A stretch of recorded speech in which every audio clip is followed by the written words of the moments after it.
I can't believe it's 2023. I think we're live, John. We are live. Happy 2023, everyone. And this is another Coaching to Flourish Q&A. I'm psyched. I'm psyched for this year. I feel like we have a lot of things that we were planning on rolling out in 2022. Got almost there, so now we're going to do it now. So, yay. Any hot news we should be aware of? Like, what should we expect from Coach Training EDU this year? Many things. First thing is there is a Word of the Year webinar workshop being put on by Hannah Finrow at 11:30 Pacific time this upcoming Thursday. So anyone who wants to dive deep into living a more intentional Word of the Year type experience, this is something that I've done personally since 2005. And I remember when our daughter was born in 2007, it was the year of perfect timing that Amois and I were really leaning into. And she was born literally 2 days after I finished, I was teaching Latin at the time. I finished all my grades, I did all my things. I had like literally 2 days of school left, but no one does anything the last 2 days of school. So I had everything wrapped up. She was born on a Sunday and it was glorious. And so from that point on, we have strongly adhered to the Word of the Year phenomenon. And I highly encourage everyone to go to that workshop if you're listening and interested. She's going to lead it. It's going to be great. I might show up for a little bit. We'll see. We'll see. Probably not, but who knows? You couldn't have set that up any more perfectly for me, John. I mean, anyone listening, John and I don't plan the way this is going to go, and John never knows the questions either, so he just kind of goes with the flow. So my first question actually was going to be around why create a Word of the Year. And I know we don't want to give too much away because Hannah's workshop is going to be fantastic and I'm going to attend, and she's brilliant. I encourage everyone to attend. But is there anything else you would add on creating a Word of the Year, John? Yeah, I think it's important.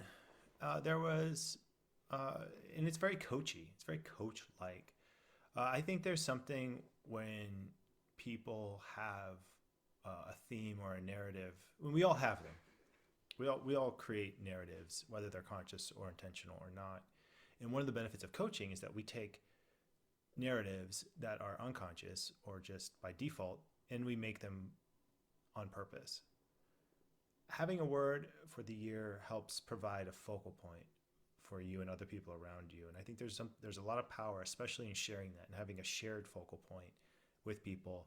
When we're on our game, our best game, we as a family will create a family word, or we'll create a group word, or we'll even as an organization, a team. We talked this morning in our team meeting. Okay, what's going to be the word for our team here as we're going to go forward in 2023?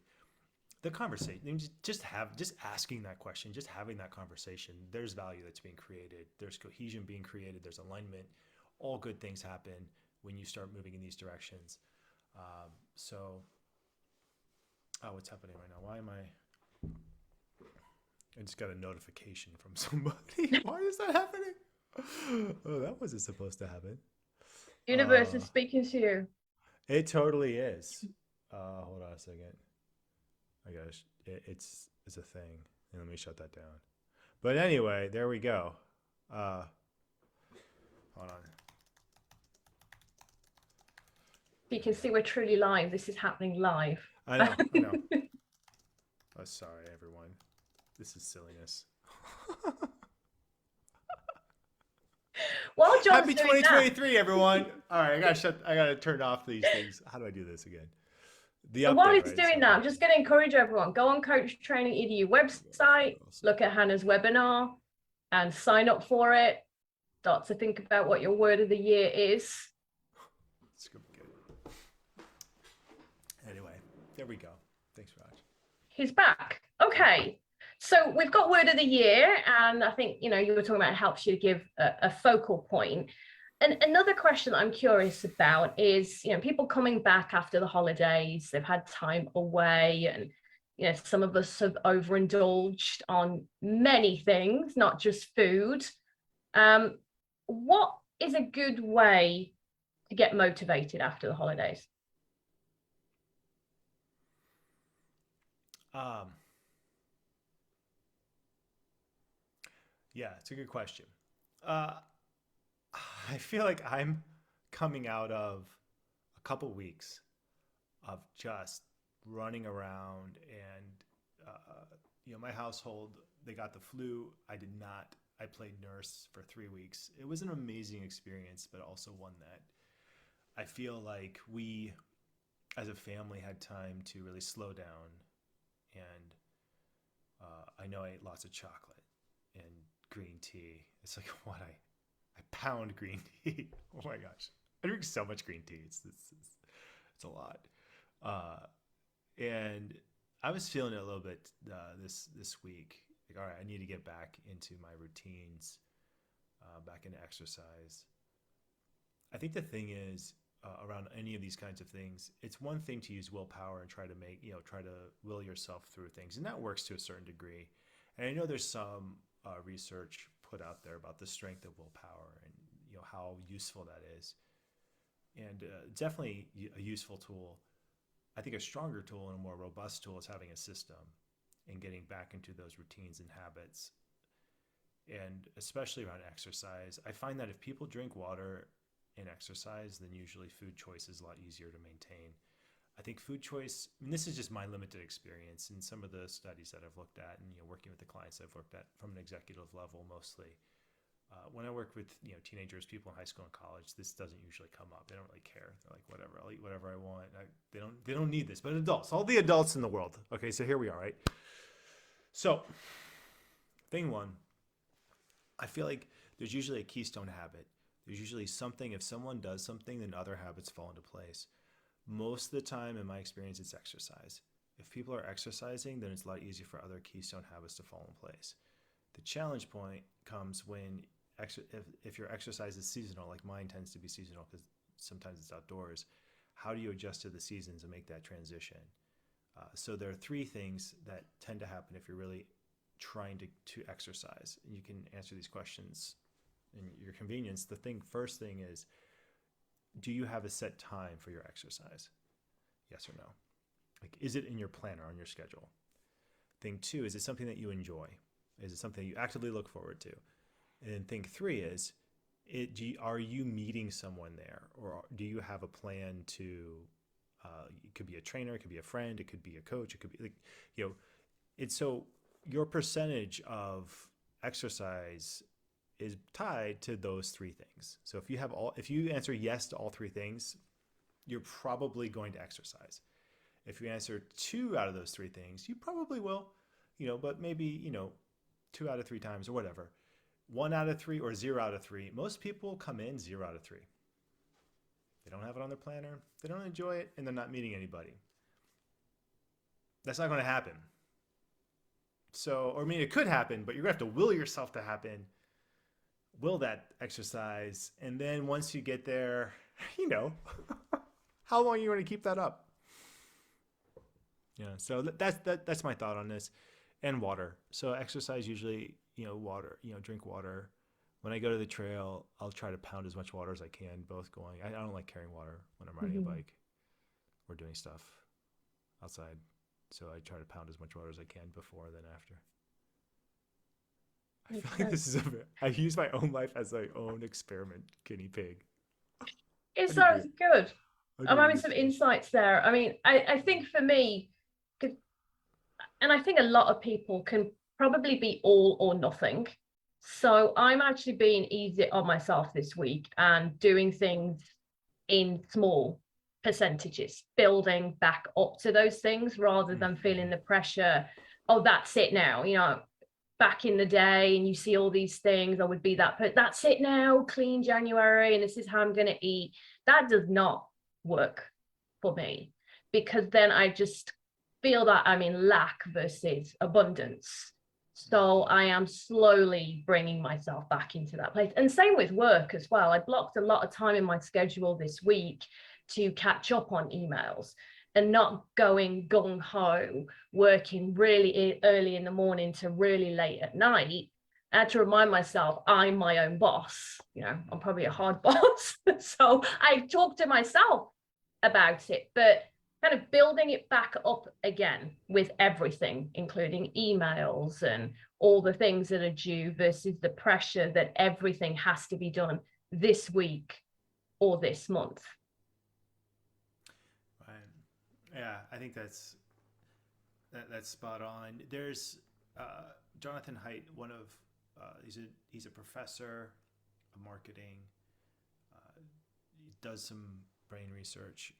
There was a book, Pursuing Happiness, or the Happiness Hypothesis, and it talks about the brain development in the metaphor for the brain. And the metaphor that I really appreciate is the elephant and the rider, where the rider is more of our frontal lobe, the one that creates reasoning, acts like a lawyer, basically for the elephant to justify the wants and needs of the elephant, which was represented by our more primal self. And the elephant needs attention. The elephant needs care. And I think a lot of times when people enter into January or resolutions, there's almost like this punishment factor of, I need to punish my internal self that is weak or wants comfort or is seeking safety. And that tends to backfire in the long run. There is an art to allowing that more primal self that's seeking safety to feel safe, while also doing actions and taking steps that are uncomfortable and create discomfort. And this is where I feel like coaching is really powerful, because there's a unique answer for everyone. It's not like everyone has like, okay, this is the answer and everyone needs to do this. That doesn't fly. It's more around, what's your answer? What's your relationship to the self, to yourself that seeks comfort? And then what's your relationship to the part of you that wants to justify, your actions? These are big questions. I mean, and I think these are the questions that are really useful to ask yourself. And this is why I think the word is important, because it helps focus. It takes pressure off of trying to punish that primal self. That doesn't work in the long run. Well, I think that's what almost everyone tries to do in January. Yeah. There's a lot of peer pressure in January from people as well, isn't there? It's a lot. It's a lot. I can go into it more, but leave it at that. I love that. So asking yourself, what is your meaning behind it? What is your answer? And one of the things I forgot to share actually is I decided to create a being list versus to be list versus a to-do list. And what was wonderful, when I was on vacation, there was a little store by the beach where they were selling beads. So these are like chanting malas, different ones.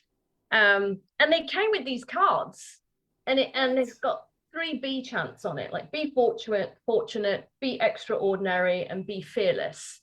And I'm like, I love that. I'm going to focus on my to-be's versus my to-do's. That's so cool. What do you think of that, John?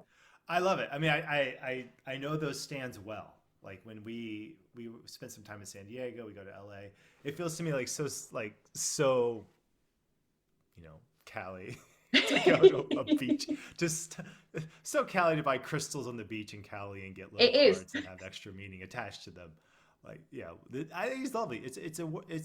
It's these are structures. These are ways that people, like, they're handles. Mm-hmm. And even if you go back into the looking at ancient times, where we're talking some of the very first early writing in art in ancient Rome and Greece, basically what I studied in college, there's power in names. Those are handles, and if you can name something, then you can evoke it, literally call it. And in our internal worlds, when there's something, a structure that you want, a perspective that we want to come back to, listen to, be with, evoke back into our lives, it's really useful to have these structures. And yeah, there is a scientific and a very strong, rich literary tradition of having these structures. So yeah, Raj, right on. That works. Thank you, John. So thinking about coaches working with their clients this year, you know, we're looking at coaching questions and structures and names and associations. What are some other good tools that you would suggest that coaches can use with clients this month? I would ride the January wave. I feel like January is life coaching month, where everyone wants a new version of themselves. They want to become a better person. And I would ride that. I think that there's so much that you can do as a coach with clients in January. I don't have anything specifically other than, choosing intentionality, words, goals. One thing I've been playing with a lot is, instead of looking at the year as like, okay, new year type of thing, that big thing, looking at quarters and really just looking at, okay, so where do you want to be the next 3 months? And how can I create the next, so like almost create a quarterly goal and then have, okay, second quarter, and celebrate it almost as, not as intensely as a new year, but from a strategic planning, from a, what tactics am I going to use, from how do I want to show up, these 3 months, where do I want to be 3 months from now? I have been heavily into accreditation applications to get coach training EDU, both through the state level and through the national level in these accreditations. So I spent the last 2 weeks looking at business plans and marketing and products, our timelines for what we want to roll out. So I'm very much in a 3-month planning stage, if you can't tell. I think it's really helpful. A year is too long. I think anything beyond 3 months is a guessing game, too much of a guessing game. 3 months really does add a element of what's real, and because I think what happens when people plan too far out in the future, it's more about what's ideal. When the timeline gets closer, it becomes more about what's feasible. And there is a balance point between ideal and feasibility, and I think 3 months is about the perfect space for that. So that would be my only suggestion, is if you have clients who are planning goals that are really far out, let's say 1 year from now, that's great. Keep that as a vision, and then move the timeline, the planning timeline, 3 months, and see what you can do in 3 months. So a bit like a 3-month future pacing. Is that what you think? Mm-hmm. Yeah, this is my next, where did it go? I've been looking at a couple different things with, underneath my notebook, trying to get different timelines and structures. And I've been just mapping out different, I don't know if it's actually going to focus on it or not. There we go. Different little charts of, this is the prototype for what, for a planner, but it's not meant to be like something that would a scheduler as much as a dashboard, like almost like a daily or weekly dashboard. So I've been playing with them myself, and then I'm going to include it, start seeing if we can print them in mass and send them out to people. But that's what I've been playing with. And so this is a weekly dashboard that aligns with my 3-month strategic plan. Wow, I love it. I can't wait for a dashboard. It's fun. I like it. I like I like those little needles, those needle graphs. Like, Yeah. like, okay, so this is out of 14 pieces of content I want to create this week. So far, I've done 2. So I'm 2 of 14. But the week is young, and I did exercise today. So it's only Tuesday. What's up? It's only Tuesday. It was good. Woke up at 4 a.m. What are you gonna do? So it's only Tuesday, but we've got some ideas for a dashboard. I like what you said earlier on different tools as well. One of the things I remember from the 2.0 and I loved was a habits tracker. Mm-hmm. So I was thinking about that. I mean, bring it back. We're bringing it back. Yep. Habits tracker. I also revisit my Wheel of Life in January. I love to revisit that and kind of just see where I'm at from. I tend to do that every 6 months actually, and see what progress I'm making. That's cool. I love the wheel. I've been leading some of the sample training classes, and in some of them we do the Wheel of Life. So I've been making Wheels of Life at least once a month. Really? Yeah, it's a thing. I feel like it's an interesting activity to make so many assessment wheels. and chart them out. But anyway, yeah, that's it. I don't recommend it. Not once a month. Dashboards are bad. I mean, because I feel like it's just a lot of like, okay, where am I at? And it feels like repetitive in some ways. But I feel like what's interesting is if it's tracked, like if you track something, then it's easier for you to, it just becomes easier for you to look at it. For instance, just a real tangible example with, let's say, doing dishes, right? Something needs to happen. And we have, as a family, we have a couple different systems that we use. And one of them was we would have a structure where someone would be responsible for making the kitchen like amazing, and then another person would assess it, and then you would pass down the stone of wash from one person to the next person, and then the assessor became the new person who would do the stone of wash, right? And then we did we have 2 adults and 2 teenagers, and we'd have the adult teen, and then it was lovely, right, to have your daughter assess your cleaning. My cleaning of the kitchen being assessed by my daughter was amazing. And so part of it is the assessment is work. You have to look and see, and it's great. But eventually that breaks down too. So then we went to a different structure where, okay, so one we're currently trying out is, okay, so what if because schedules get busy, they have activities, it's not really fair, that kind of stuff. So one of the things was, what if we as a family just, when and it has to be measurable. So it can't be just just out in, did you do a good job? That doesn't fly. It's what can you make it, like what's the measurability of this?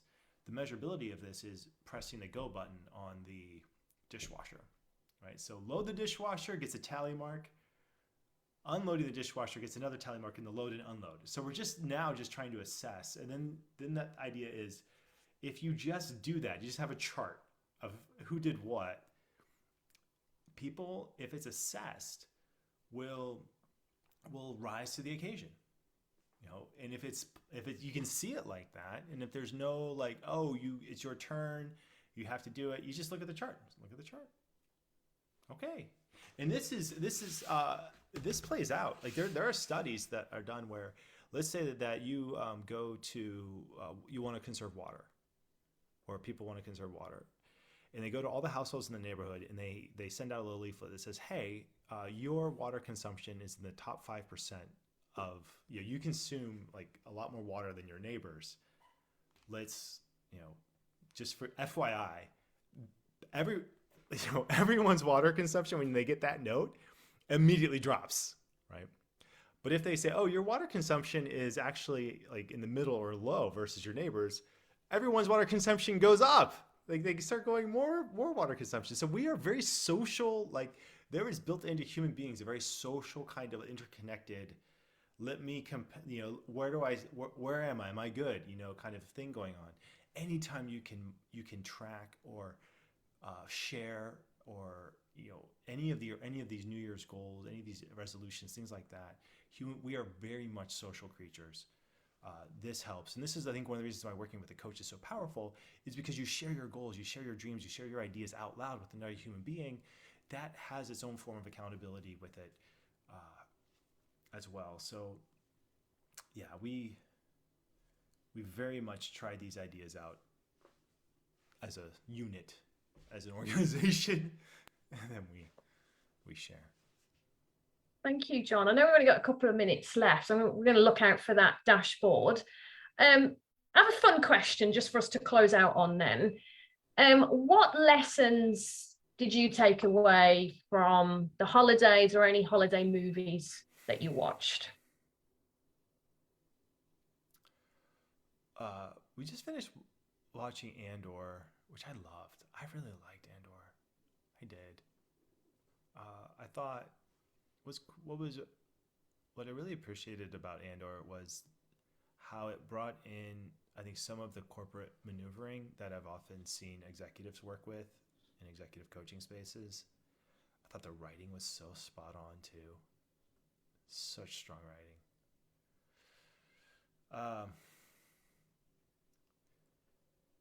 What was my main takeaway from that?